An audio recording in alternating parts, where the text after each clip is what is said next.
just talk about signing Jeremiah Tachu? Thank you. Yeah, obviously with losing Bradley, we had a spot open there and needed a fourth outside linebacker, and we worked out some guys, and we thought he was the best fit for us right at this moment. He's supposed to the injury list for guys who feel a little malpractice. Today, Yeah. Callahan won't, obviously. We're not going to practice Josie today. Everybody else is either limited or full. Do you think Josie will practice later in the week? Possibly, yeah. So Jawan James is eliminated today? Yes.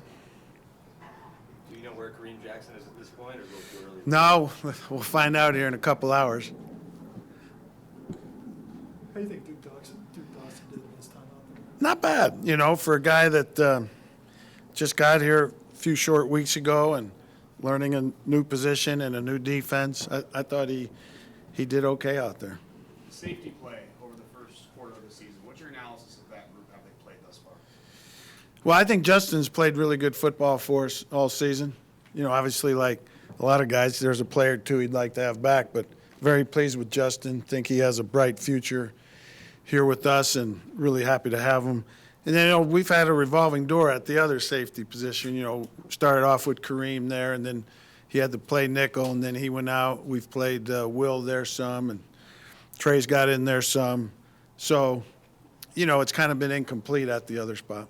How have Noah and Dalton handled kind of the challenges of playing right away after these? Good.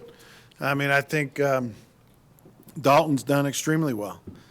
He's fit right in with that O-line. He's adjusted to playing NFL football, and he's doing very, very well, and really glad we have him. I think he'll be a cornerstone for this franchise for a long time. And I think Noah's done well also. He's had his ups and downs, which a position out in the perimeter can have. He's had some plays that he'd like to have back, but we've also seen his ability, and we're really pleased to have him, and I think he should be a cornerstone of this franchise moving forward. It is a matchup league, but did you think your offense turned the corner this past week? Or did you see stuff that make you think they kind of turned the corner? Yeah, we really moved it well in the first half and then went dormant there in the third quarter, early fourth. But I've seen signs of it all year, really, in both passing and running, at different times in different games. And I think we can still keep improving, yeah.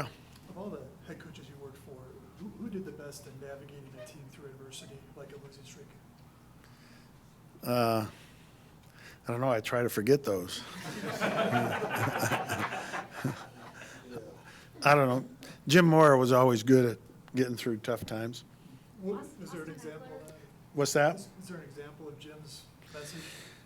No, it's just Jim's personality. He's a tough guy that wasn't going to give in to anything and wasn't going to let his team do it. Austin Eckler, the Chargers back, another kind of like Phil overlooked out of Colorado. What have you seen from him just on tape and watching one of the games? Really good. Even though they got Gordon back and he'll be their number one back, they're still going to play this guy. This guy's played really, really well. And it's hard to believe he went undrafted, so. But that's the draft, different strokes for different folks, and there's people that get missed all the time. Are you planning or preparing for a full workload, a full dose of Gordon this week, or do you think they might ease him back? I think because of him not being there very long and because of Eckler's production, it, probably makes sense for them to split it. But, that's up to those guys.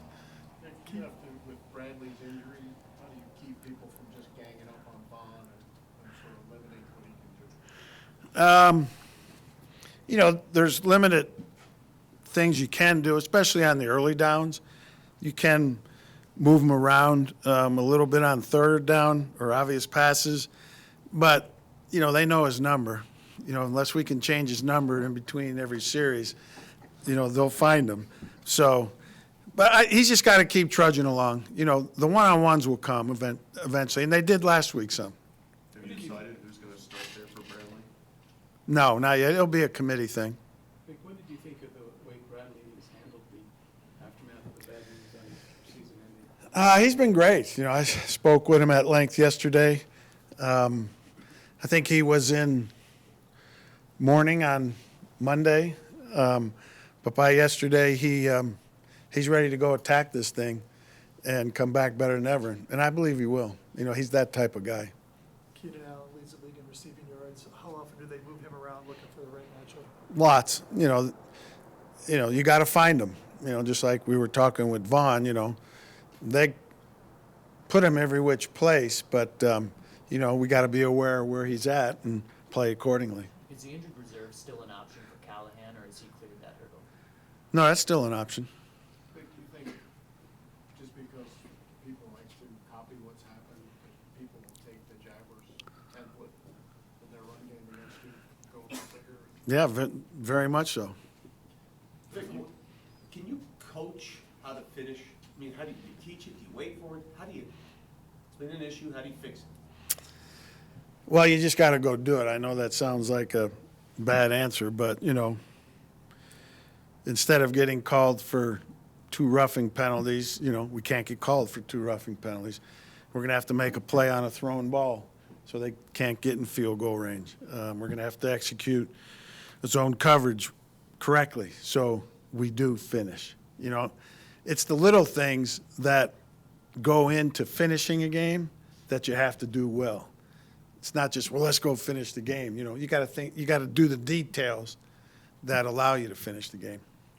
Do you get a sense this week, whether you or the leaders in the locker room, there's really nothing you can say, or that people want to hear it, you just got to win? There's really no message to give them. You just have to go out there and figure out how to win. Agreed.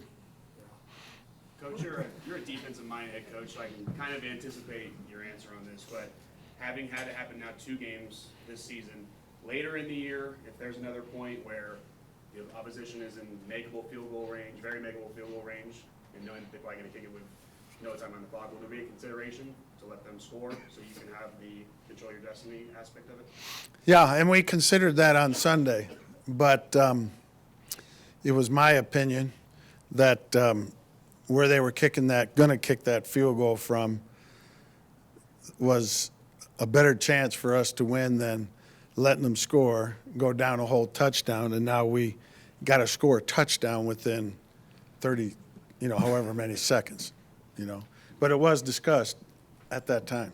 Time for a few more for the coach? Coach, do you have a small council of leaders, players that you talk with and work with in terms of seeing what the pulse of the team is? We do, yes. Can you say who those players are? It's about 7 or 8 of the veterans. You can pick them out. It's Derek and Manuel and Vaughn and Kareem, Joe. I'm trying to think who else. Ron, Leary. I think I'm missing somebody. Chris Harris. Okay. And what kind of what kind of feedback are you getting from them? We haven't met recently, like in the last week or so, but it's all been good, constructive. What did you tell the team when they gathered back here yesterday, right, as Monday's their off day? What was the message after that? Was it a punch in the gut kind of loss? We watched a good bit of the tape together as a team, okay, pointing out the good and the bad, and hopefully learning from it. And I think it's important many times for the whole team to see both sides of the ball so they have a feel for what's really happening, and they don't have to rely on you guys for all that information. And then just explain to them where we're at and what we got to do to get out of it, and just challenge them a little bit, without getting into. Phillip Rivers G-Man. has played at such a high level for such a long time. Why, and what do you admire about that guy? Well, I think the first why is the guy loves football. I mean, he is out there like he's in the backyard playing when he was 10 years old. He just loves to play, and he has not lost 1 decibel off his stinger. Then you go to his talent. He's a great passer. And although they've had coaching changes there, their offense has stayed somewhat similar through all those changes. Ken Wisenhunt was there, left, came back, now he's there. And anytime you get a veteran quarterback with his football acumen, repetitive in the same offense or similar offenses, good things are going to happen. That's the secret to Breeze in New Orleans, part of the secret to Brady in New England. Those guys, even though if they lose an ounce or two of skill, are making up for it in experience, instincts, and reactions. Thank you very much, Coach. Okay. Thank you, Vic.